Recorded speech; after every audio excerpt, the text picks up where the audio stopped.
Would you move into an apartment complex if you found out that ash mixed with lead was found near the property not too long ago? What if you were lower income and this was the only complex near you that offered public housing assistance? These are the questions that have surrounded a controversial affordable housing project in Houston, one that has sat empty for 18 months. It was a complex originally intended to replace low-income housing that had to be demolished in Houston's Easton neighborhood due to the I-45 expansion in 2022.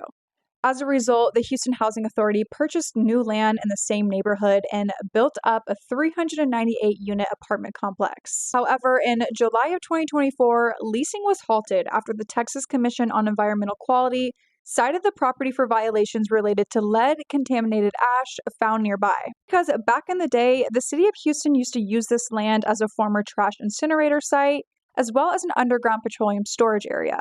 And you would think that those concerns would have been raised before an entire apartment complex was built there, especially using tax dollars. Concerns escalated further when agents with the U.S. Department of Housing and Urban Development executed a search warrant to the complex to collect soil samples. And while we do not know the findings of that federal investigation, we do know that well over a year has passed, and the Houston Housing Authority says extensive soil and groundwater testing confirms that no incinerator ash exists at the property anymore, and tenants can start moving in as soon as March 1st. So back to my first question. If you knew the controversy surrounding this apartment complex, as well as the industrial legacy of the land that it sits on, would you still want to live there?